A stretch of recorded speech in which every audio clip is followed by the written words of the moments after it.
Hai dan Assalamualaikum. Nama saya ialah Nur Fatihah binti Hasnan dan tajuk saya untuk mesej dari hati pada hari ini adalah tentang fobia sosial ataupun social anxiety.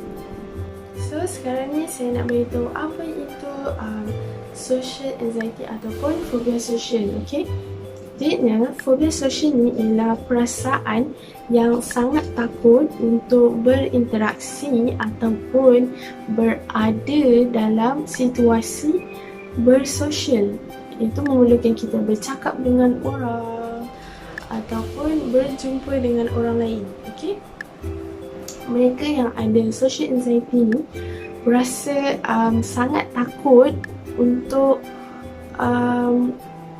memulakan percakapan ataupun bercakaplah dengan orang lain. Mereka akan rasa macam nervous, mereka akan berpeluh-peluh ataupun jantung mereka berdegup dengan kencang. Kadang-kadang rasa macam tangan ni berpeluh sangat, and then apa yang kita nak cakap ni tak tersusun disebabkan terlalu nervous untuk berinteraksi dengan orang lain. Okay? Seterusnya, saya akan memberitahu tentang perkara yang biasa dilakukan oleh individu ataupun mereka yang mengalami social anxiety ataupun fobia sosial. Okay? Jadi pertama sekali ialah mereka yang ada fobia sosial ni akan membayangkan perkara yang akan terjadi kepada mereka ketika mereka berada di halayak ramai ataupun dalam situasi sosial.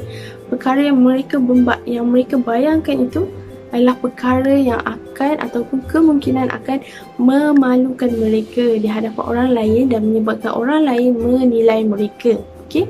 Jadi contoh perkara yang mereka fikir akan memalukan mereka adalah contoh macam mereka akan ke hadapan ke atas pentas untuk menyampaikan ucapan atau apa-apa pun, menyertai pertandingan atau apa-apa pun.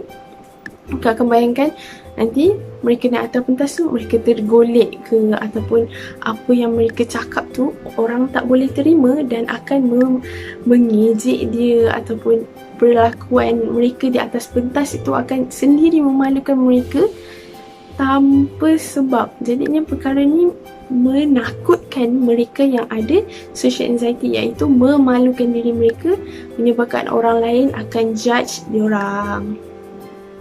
Poin saya yang seterusnya ialah mereka yang ada social anxiety ni akan sedaya upaya untuk mengelak daripada berada dalam situasi yang menyebabkan diri mereka ini dihakimi ataupun dinilai oleh orang lain. Okey?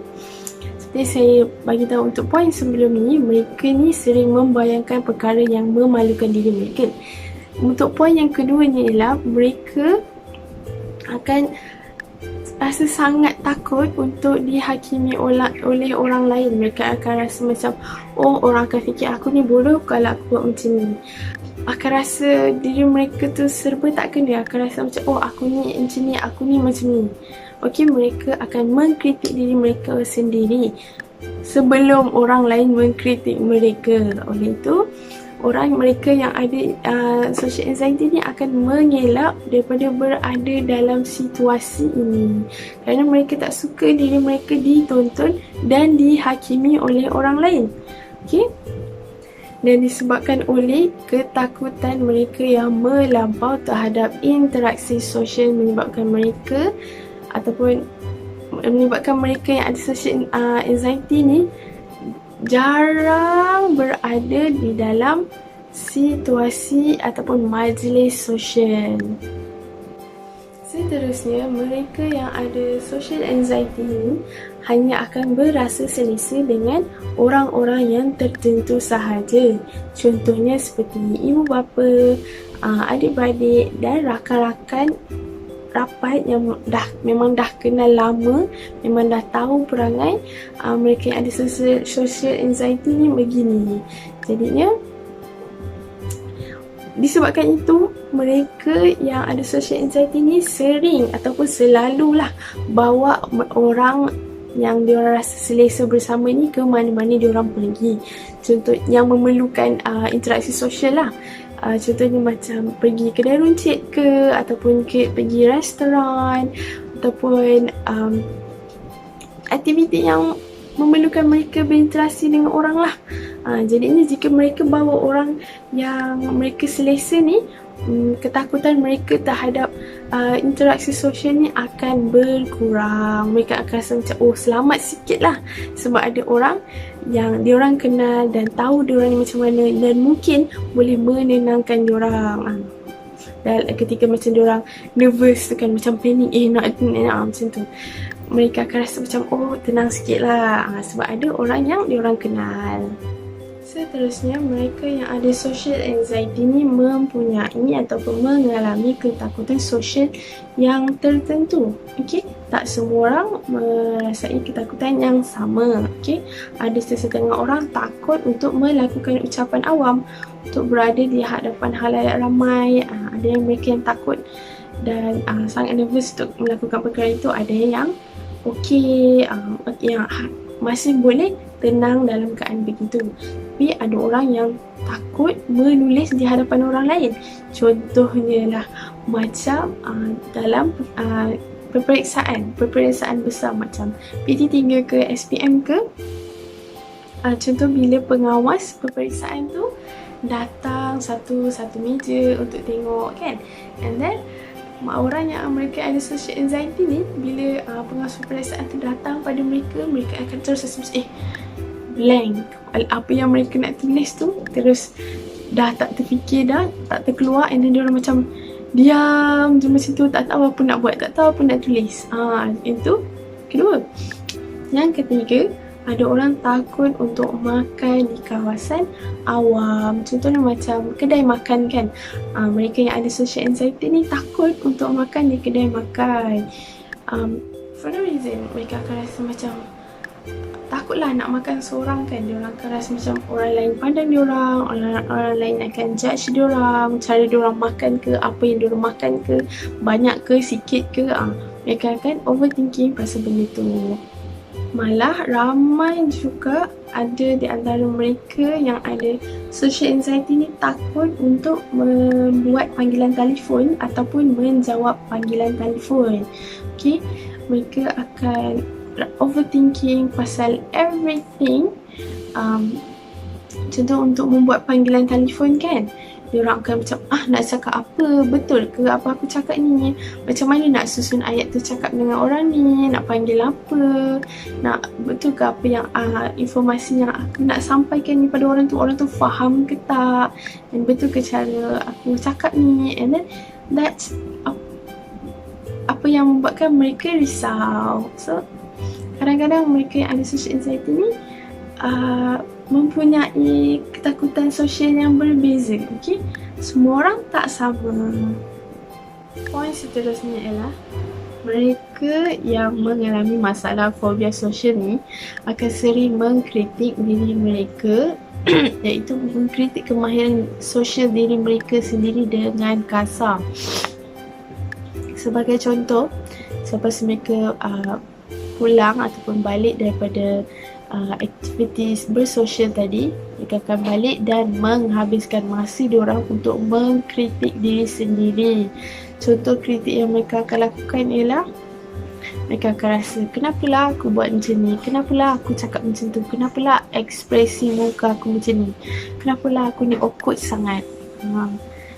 Mereka akan rasa semua yang mereka lakukan itu adalah memalukan dan tidak sepatutnya dilakukan, dan disebabkan itu mereka akan rasa diri mereka ni tidak boleh bersosial langsung. Dan disebabkan mereka rasa mereka tidak boleh bersosial langsung ni, menyebabkan mereka mengelakkan diri daripada terlibat daripada segala aktiviti sosial yang menyebabkan masalah mental mereka ni semakin teruk. Mereka akan mula mengelak daripada bertemu dengan orang, akan mengelakkan diri mereka daripada terlibat dalam segala aktiviti yang mereka rasa sangat-sangat memalukan dan sangat-sangat menakutkan tu. Oleh sebab itu, mereka akan fikir sosial ataupun masyarakat ni tak boleh menerima mereka kerana masalah diri mereka itu sendiri. Fobia sosial ni bukanlah sesuatu yang datang daripada baby ataupun daripada lahir lagi, tetapi fobia sosial ni adalah datang daripada pengalaman kehidupan seseorang.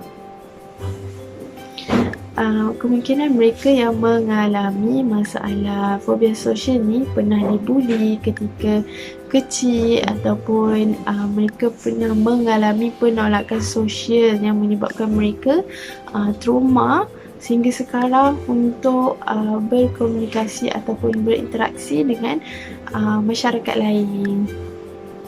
Jadi kesimpulannya, bagi saya social anxiety ni akan memusnahkan seseorang. Bukanlah memusnahkan apa, sebab saya cakap sekarang ni dekat dunia luar ni, dekat dunia pekerjaan ni, mereka cari orang yang confidence, yang boleh boleh mengutarakan pendapat diri sendiri dengan baik bagi orang lain memahami kita punya tujuan tu. Tapi disebabkan mereka yang ada social anxiety ni sangat-sangat takut untuk berkomunikasi ataupun bersosial dengan orang lain, menyebabkan kemungkinan masyarakat luar tak boleh terima mereka ni. Sebab mungkin masa mereka menyampaikan sesuatu tu, mereka terlalu nervous dan orang tak faham apa yang mereka cakap. Jadi kemungkinan mereka akan ditolak oleh masyarakat luar. So, to whoever yang ada masalah social anxiety kat luar sana tu, I hope korang boleh cuba untuk berubah. Saya tak cakap macam berubahlah, no, because I know how that feels. Sebab Fatihah sendiri pun ada masalah social anxiety yang sangat-sangat teruk. Fatihah sampai tak boleh nak buat eye contact dengan orang bila kat luar. But in time Fatihah try untuk improve diri sendiri. Okay, Fatihah tahu macam mana rasa bila orang kata, kau ni kenapa? Kenapa kau ni macam ni? Kenapa kau ni macam tu? Ubahlah diri tu kan. Sebab orang tak boleh terima kita ni macam takut dekat public, macam pelik macam tu kan. So Fatihah try improve diri Fatihah, tapi percayalah benda ni tak akan datang dalam sekelip mata. Okay, so kita ada masa yang diperlukan untuk mengubah diri kita sendiri. So korang jangan stres, sebab satu hari nanti korang mungkin akan terbebas daripada masalah social anxiety ni. So sama-sama lah kita mengubah diri kita menjadi yang lebih baik. Okay, terima kasih.